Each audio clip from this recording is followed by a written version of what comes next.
Good morning students, how are you? Fine, I hope बिल्कुल आप बिल्कुल सही होंगे और एंजॉय कर रहे होंगे हमारे द्वारा जो क्लासें हैं उनको। ठीक है, आज बड़ा खास दिन है, आज है शिक्षक दिवस और पिछले साल हमने उसे बड़ा अच्छी तरह से सेलिब्रेट किया था, लेकिन इस बार जो महामारी है उसकी वजह से जो है उसे हम अच्छी प्रकार से सेलिब्रेट नहीं कर पाए। लेकिन फिर भी हमारे जो आइडियाज़ हैं वो आप तक पहुंच रहे होंगे। सो अपने जीवन में ठीक है कामयाब होइए, मेरी ये शुभकामनाएं। एक टीचर होने के नाते, एक शिक्षक होने के नाते मैं आप सभी को शुभकामनाएं देता हूं आपके उज्जवल भविष्य की। So happy teachers day and God bless you. कुछ गुरु मंत्र मैं आपको बता रहा हूं आज, ठीक है। और क्लास शुरू करने से पहले, हालांकि ये गुरु मंत्र जो होते हैं ये आप किताबों में कहीं भी पढ़ सकते हैं, लेकिन फिर भी इन गुरु मंत्रों को आप अगर अपने धारण करेंगे अपने जीवन में, वो गुरु मंत्रों में सबसे इंपॉर्टेंट जो चीज होती है डियर स्टूडेंट वो है टाइम। ठीक है, टाइम का मतलब समझ रहे हो? टाइम का अर्थ होता है समय। समय मीन्स जो अब चल रहा है, जो वर्तमान में है, जो बीत चुका वो नहीं, या जो आने वाला है वो नहीं, जो अब चल रहा है। जिस व्यक्ति ने इस टाइम का भरपूर उपयोग किया है, जो अब जो चल रहा है, ठीक है, वो अपने जीवन में कामयाब हुआ है। क्योंकि अंग्रेजी में एक कहावत है, time and tide waits for none. समय और लहरें किसी का इंतजार नहीं करते। तो समय को भुनाना सीखिए, और समय जो है वो आपको एक्सेप्ट तब करेगा जब आज के दिन, ठीक है, आप कड़ी मेहनत करें। तो समय जो होता है वो आपके जीवन में महत्वपूर्ण स्थान रखता है। 24 आवर सभी को दिए जाते हैं। कुछ बच्चे बड़े इंटेलिजेंट्स होते हैं, कुछ IAS IPS बन जाते हैं, ठीक है। कुछ जो बच्चे होते हैं वो दूसरे किसी क्षेत्र में कामयाब हो जाते हैं, लेकिन कुछ ऐसे भी होते हैं जो कामयाब नहीं होते। क्या भगवान ने उनके साथ नाइंसाफी की? नो।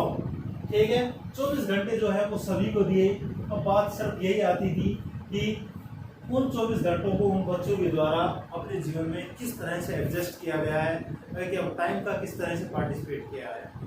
ठीक है, सो अपने टाइम को जो है यूजफुल बनाइए अपने लिए। दूसरा जो गुरु मंत्र है टाइम के अलावा, ठीक है, वो है हार्ड वर्क, कठोर मेहनत। जहां भी जिस भी कामयाब व्यक्ति के बारे में आप पढ़ेंगे, जिस भी कामयाब व्यक्ति के बारे में आप पढ़ेंगे डियर स्टूडेंट, उनका जो गुरु मंत्र था वो सिर्फ और सिर्फ क्या था? Hard work. क्या था? Hard work. There are no substitution of hard work. कठोर जो मेहनत होती है उसका कोई विकल्प नहीं होता। जीवन में इस चीज को भी याद रखना, जितनी मेहनत करेंगे उतने कामयाब। ठीक है, मेहनत करने वाले के लिए कामयाबी जो होती है वो उनके दरवाजे पर खड़ी रहती है। लेकिन जो मेहनत नहीं करते हैं, जो अपने आप को दोष देते हैं, घर वालों को दोष देते हैं, गुरुओं को दोष देते हैं, कम परसेंटेज आ गई। बायोलॉजी के अंदर 100 नंबर का पेपर था, बच्चे के 50 नंबर आ गए। अमित गुरुजी जो थे वो पढ़ाते थे खराब। क्यों? क्या वाक्य में ऐसा था? नो, वाक्य में ऐसा नहीं था। वाक्य में ऐसा था कि जितनी गुरु ने आपके साथ मेहनत की, जितनी टीचर्स ने आपके साथ मेहनत की, क्या वास्तव में आपने भी उतनी मेहनत की? विचार कीजिए इसके ऊपर, हार्ड वर्क कीजिए। ठीक है, तो ये बहुत जरूरी होता है। टाइम जो होता है उसे इस तरह से बिताइए कि आपका हर समय जो है ये समझ लीजिए कि बेहद कीमती है, और उस कीमती पल को जो है वो आप अपने अच्छे कार्यों में, सकारात्मक कार्यों में बिताइए। पढ़ाई कीजिए, बार बार प्रैक्टिस कीजिए। पी पेन प्रैक्टिस और पेपर्स, ये भी एक गुरु मंत्र होता है। ये आपके लिए तीसरा गुरु मंत्र है, पी और पी, यानी कि पेन, पेपर, प्रैक्टिस। लगे रहिए। कौन रोकता है आपको? हम रोकते हैं, घर वाले रोकते हैं, कोई नहीं रोकता। ठीक है, सिर्फ रोकता है तो आपका मन। क्या कहता है मन? क्या कहता है? मन के हारे हार है, मन के जीते जीत। मन ये कहता है कि टीवी देखा जाए। क्यों? मन क्या कहता है? टीवी देखा जाए। मन क्या कहता है? वीडियोस देखे जाएं, हमारे नहीं, ठीक है, दूसरे।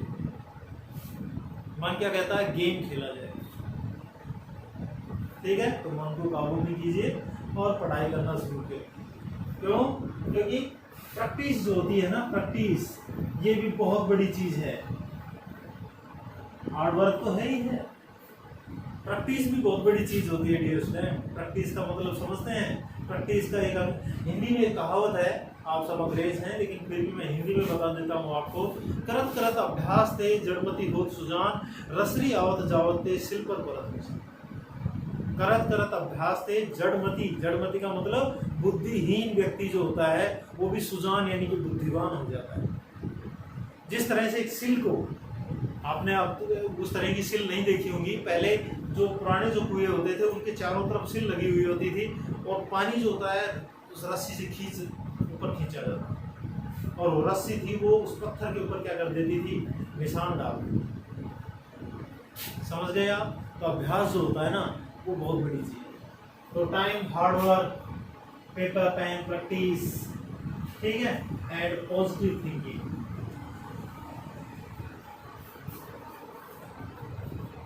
एंड पॉजिटिव थिंकिंग, सकारात्मक सोच, हमेशा अच्छा सोचिए। ये कभी मत सोचिए कि मैं ये नहीं कर सकता, ठीक है, मैं ये कभी नहीं कर सकता। You think you can, I think you better can. समझ रहे हो मेरी बात को? You think you can, I think you better can means यदि आप ये कहते हैं कि मैं कर सकता हूं, तो हकीकत तो ये है कि मैं ही कहता हूं कि आप उसे अवश्य कर सकते हैं। समझ गए? तो पॉजिटिव थिंकिंग होनी चाहिए। कोई भी सब्जेक्ट जो है वो कठिन नहीं है और कोई भी सब्जेक्ट जो है वो सरल नहीं है, ठीक है, मेहनत करते रहिए। तो पॉजिटिव थिंकिंग भी आपके जीवन में, सकारात्मक सोच है वो आपको ऊर्जावान बनाती है, आपको एनर्जेटिक बनाती है, ठीक है, क्या बनाती है? एनर्जेटिक। पॉजिटिव थिंकिंग आदमी को एनर्जेटिक बनाती है और आपकी जो एनर्जी है उसे आप अपने सकारात्मक कार्यों में, पॉजिटिव कार्यों में लगाएं। ओके, तो इन सभी चीज़ों को आप याद रखेंगे। मेरे द्वारा जो बातें बताई गई हैं अपने जीवन में इन्हें जरूर ढालने का प्रयास करेंगे, समय का सदुपयोग करेंगे, हार्डवर्क करेंगे, प्रैक्टिस करेंगे और एक अच्छी सोच रखेंगे अपने जीवन में। तो मैं ही कहता हूँ कि आप सभी जरूर कामयाब होंगे, ठीक है।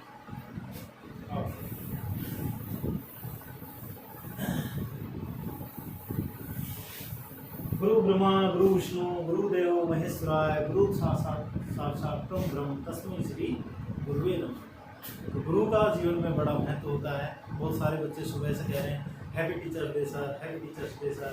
बहुत अच्छा लग रहा है वास्तव में कि सभी बच्चों को कम से कम ये दिन याद तो है कि वो अपने टीचर्स को जो है वो क्या कर रहे हैं, विश कर रहे हैं कि सर आज शिक्षक दिवस है और ये आपका दिन है। नहीं, ये हमारा दिन नहीं है, ये दिन है हमारी शिक्षाओं का, गुरुओं की शिक्षाओं का, ठीक है। शिक्षक दिवस सिर्फ इसीलिए मनाया जाता है ताकि जो गुरुओं के द्वारा जो शिक्षाएं दी जाती हैं उन्हें आप अपने जीवन में धारण करें। तो मैं तो यही चाहता हूँ कि आप, मेरा हमेशा ये प्रयास रहेगा कि मैं आपको एक बेहतर शिक्षक बन के दिखाऊँ, ठीक है, और मेरे द्वारा जो बताया गया जाए वो आपके जहन में अच्छी तरह से, एक प्रकार से आपकी याददाश्त जो है वो लंबे समय तक बनी रही। मैं हमेशा अथक प्रयास करता हूँ, अपना 100% देने का प्रयास करता हूँ ताकि आपको वो चीज़ अच्छी तरह समझ में आए। फिर भी मैं एक इंसान हूँ, अगर मुझसे कोई त्रुटि रह जाती है, ठीक है, तो आप मुझे कमेंट करके ज़रूर बताया करो कि सर आपने आज ये गलत पढ़ा दिया, या इस तरह की जो है वो कमियाँ आज के टॉपिक में रहें। Okay, so let's begin class. हम जो पढ़ रहे थे वो हमने पढ़ लिए थे, जो स्टोमेटल जो मूवमेंट थे उसके मैकेनिज्म को पढ़ चुके थे हम। आज का जो अपना टॉपिक है वो है फैक्टर अफेक्टिंग ट्रांसमिटेशन प्रोसेस, जो है फैक्टर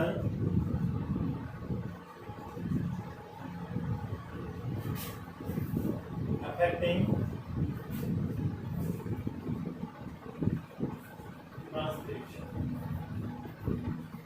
ट्रांसपिरेशन की जो प्रोसेस होती है उसे कौन कौन से जो फैक्टर होते हैं वो अफेक्ट करते हैं, ठीक है, अफेक्ट करते हैं कौन कौन से फैक्टर। उन फैक्टरों के बारे में हम बात करें तो सबसे पहले जो पहला फैक्टर है वो है लाइट। कौन सा है? लाइट। लाइट जो होती है वो क्या करती है, दोनों प्रकार से। लाइट जो होती है वो डायरेक्टली और इनडायरेक्टली दोनों प्रकार से, डायरेक्टली और इनडायरेक्टली दोनों प्रकार से।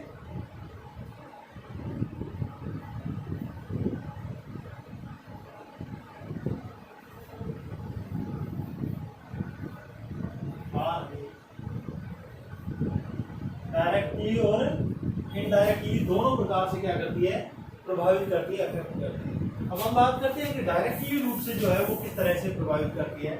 देखो डायरेक्टली रूप से स्टोमेटा के ओपन के लिए आप जानते हैं कि स्टोमेटा जो होते हैं वो हमेशा कब ओपन होते हैं, दिन के समय, और दिन के समय का मतलब है लाइट, ठीक है।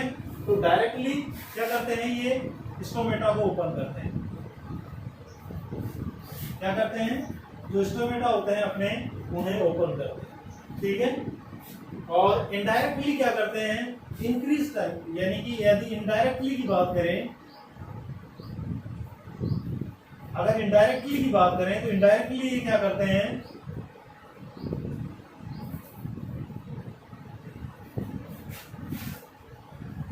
टेम्परेचर इंक्रीज करते हैं, ठीक है। आप जानते हैं कि लाइट जब तक रहेगी, दिन के समय में आपने ये महसूस भी किया होगा कि दिन के समय जो टेम्परेचर होता है वो ज्यादा होता है, रात के समय कम होता है, और उसका एक ही रीजन है, वो है लाइट, प्रकाश, ठीक है। तो क्या होता है कि इनडायरेक्टली जो लाइट होती है वो टेम्परेचर को क्या कर देती है, इंक्रीज कर देती है, बढ़ा देती है, जिसके कारण क्या होता है कि जो रेट ऑफ ट्रांसपिरेशन होती है, क्या, जो रेट ऑफ ट्रांसपिरेशन होती है वो क्या हो जाती है, वो भी इंक्रीज हो जाती है,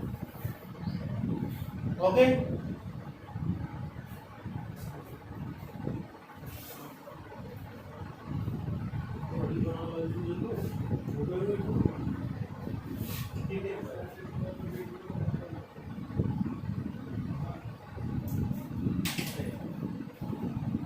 ठीक है। सो डायरेक्टली स्टोमेटा को ओपन करती है लाइट, और इनडायरेक्टली पहले टेम्परेचर को बढ़ाती है, जिससे के कारण टेम्परेचर बढ़ने से क्या हो जाता है कि ट्रांसपिरेशन की जो दर होती है, यानी कि रेट ऑफ ट्रांसपिरेशन होता है, वो कैसी हो जाती है, इंक्रीज हो जाती है, राइट। ये पहला अफेक्टिंग फैक्टर है। दूसरा जो होता है वो है वाइंड। दूसरा जो है वो है वाइंड, यानी कि हवा, वायु।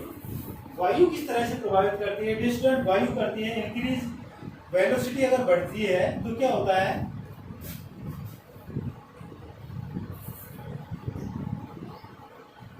इंक्रीज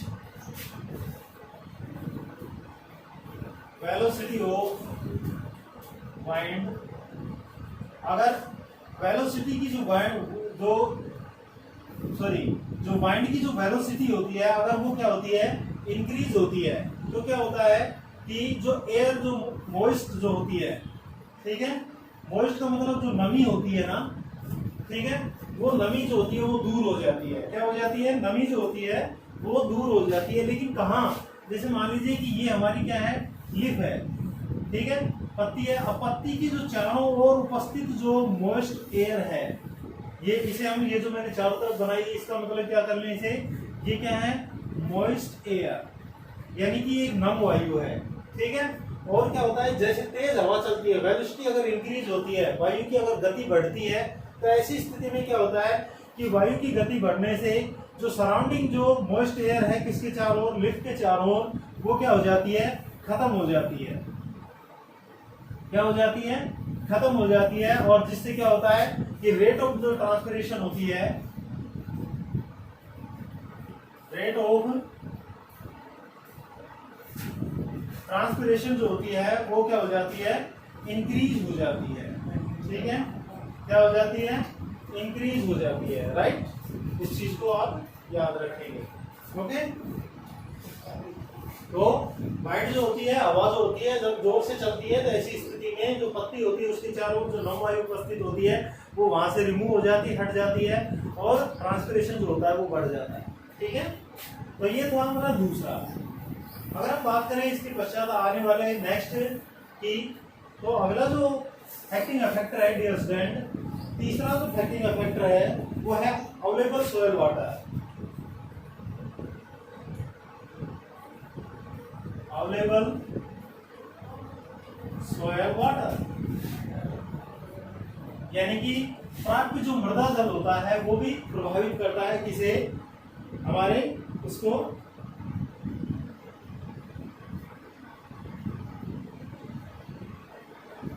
ठीक है। तो जो प्राप्य जो मृदा जल होता है वो भी किसे प्रभावित करता है, डियर स्टूडेंट, वो भी प्रभावित करता है किसे, हमारी जो ट्रांसपिरेशन की जो रेट होती है उसको क्या करता है, प्रभावित करता है। कैसे प्रभावित करता है, यदि मान लीजिए कि अवेलेबल वाटर पर्याप्त है, इनफ है, ठीक है, तो ऐसी स्थिति में जो रेट ऑफ द ट्रांसपिरेशन होती है, रेट जो होती है उसकी वो क्या हो जाती है, इंक्रीज हो जाती है। लेकिन अगर भूमि में पानी की कमी है, ठीक है, अगर जो कैपिलरी वाटर जो होता है, क्योंकि अवेलेबल जो सॉइल वाटर होता है जो कि पौधों के लिए आवश्यक होता है, वो कौन सा होता है, सिर्फ और सिर्फ कैपिलरी वाटर, ठीक है। तो कैपिलरी वाटर अगर कम है तो ऐसी स्थिति में रेट ऑफ ट्रांसपिरेशन होती है वो क्या हो जाती है, डिक्रीज हो जाती है, ठीक है, टू ए लिमिट्स, एक लिमिट तक ही डिक्रीज होती है। उसके पश्चात जो है वो क्या शुरू हो जाती है, मोलिडिटी शुरू हो जाती है, यानी कि मुरझाना शुरू हो जाता है पौधों का। तो अवेलेबल सॉइल वाटर जो होता है वो भी, ठीक है, ऑल्सो अफेक्टिंग फैक्टर है, या कह सकते हैं कि rate of transpiration also depend upon the available of soil water या कैपिलरी वाटर, ठीक है। तो नंबर 4 जो है वो है टेम्परेचर। इसको पहले भी पढ़ चुके हैं टेम्परेचर को। टेम्परेचर जो होता है वो भी हमें क्या करता है, वो भी प्रभावित करता है किसको,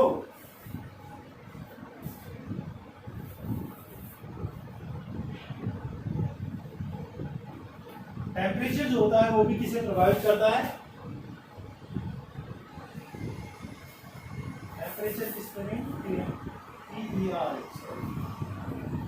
टेम्परेचर जो होता है वो भी इंक्रीज कर देता है किसको, रेट ऑफ ट्रांसपिरेशन, ठीक है। जैसे जैसे टेम्परेचर बढ़ता है वैसे वैसे रेट ऑफ ट्रांसपिरेशन भी बढ़ती जाती है, लेकिन एक लिमिट्स के तक, ठीक है। उससे ज्यादा अगर टेम्परेचर है तो फिर उसके पश्चात वो नहीं बढ़ती है, समझ गए। तो ये तो किस क्या थे, फैक्टिंग फैक्टर जो थे वो किसके संबंधित थे, वो थे संबंधित किसके, वो से संबंधित रेट ऑफ ट्रांसपिरेशन, यानी कि जो वाष्पोत्सर्जन जो होता है उसकी दर को किस प्रकार से वो प्रभावित करते हैं, ठीक है। ज्यादा इंपॉर्टेंट नहीं है, इसे आपको याद रखने की आवश्यकता नहीं है, लेकिन केवल समझाने के लिए ये था कि वास्तव में कौन कौन से कारक जो होते हैं वो प्रभावित करते हैं। हालांकि इसके अलावा रंध्रों की संख्या, नंबर ऑफ स्टोमेटा, ठीक है, नंबर ऑफ स्टोमेटा, लिफ ओरिएंटेड जो होती है, ओरिएंटेशन जो होता है लिफ का, वो भी, ये सारी चीजें भी प्रभावित करती हैं कि पत्ती जो है वो किस क्रम में लगी हुई है, ठीक है, या फिर स्टोमेटा जो किसी पत्ती के ऊपर स्टोमेटा की संख्या कितनी है, इस बात पर भी डिपेंड करता है रेट ऑफ ट्रांसपिरेशन। तो वो इंटरनल कारक हो जाते हैं, इंटरनल फैक्टर हो जाते हैं। इसके पश्चात जो है वो है सिग्निफिकेशन ऑफ ट्रांसपिरेशन, या एज ए क्वेश्चन लिख लीजिए आप, ठीक है, और उस क्वेश्चन का जवाब आप को लिखना है, ट्रांसपिरेशन इज ए नेसेसरी एवल। इस क्वेश्चन का हम जवाब देंगे आपको। अगला जो टॉपिक है वो एक क्वेश्चन है, नोट कर लीजिए क्या है, ट्रांसपिरेशन इज ए नेसेसरी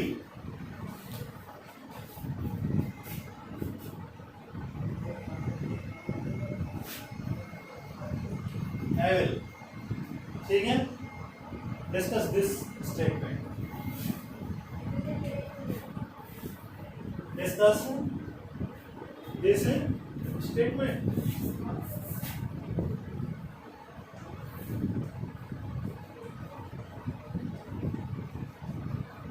बहुत अच्छा क्वेश्चन है।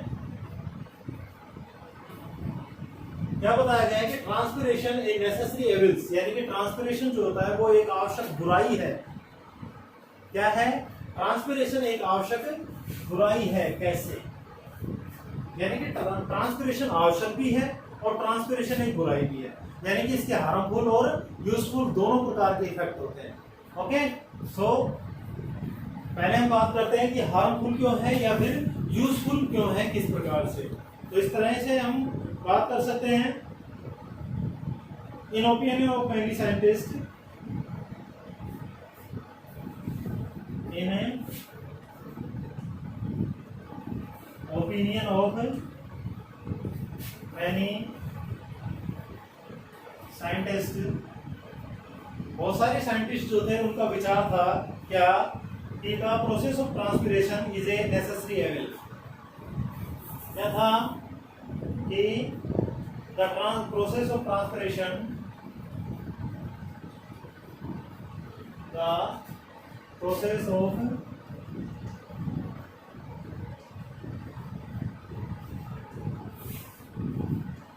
ट्रांसपिरेशन क्या है, इज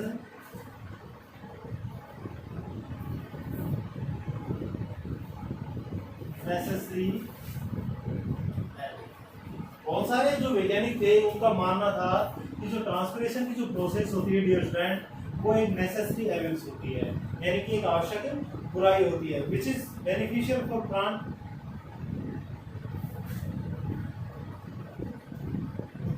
विच इज कैसी होती है, beneficial for plant,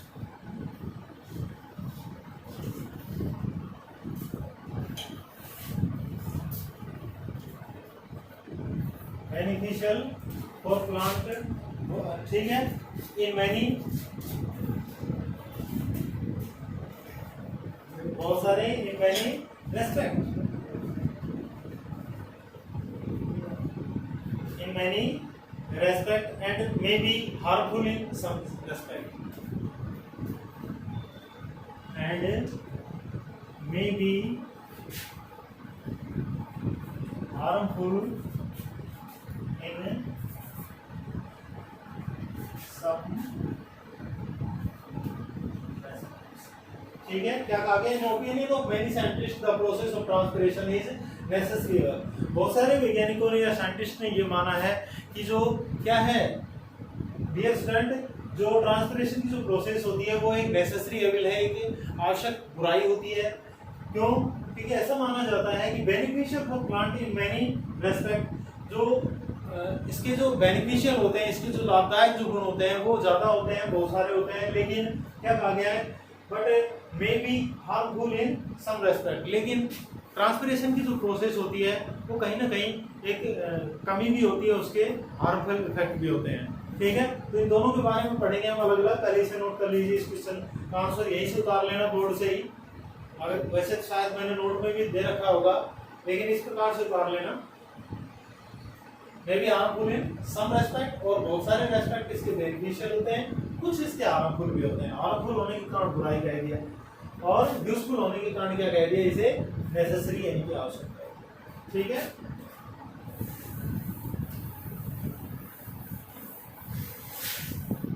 so beneficial aspects,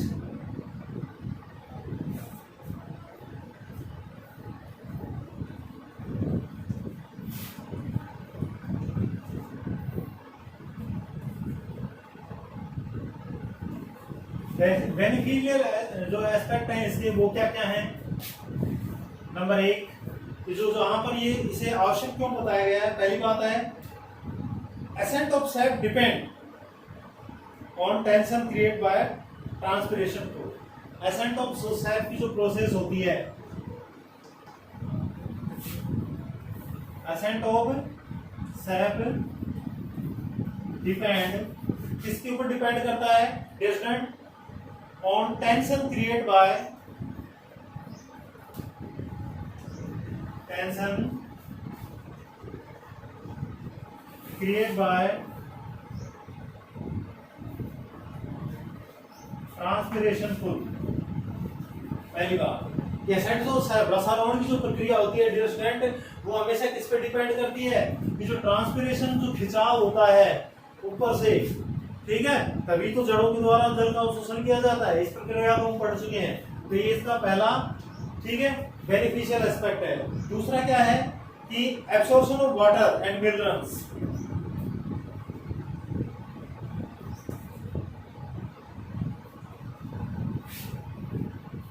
absorption of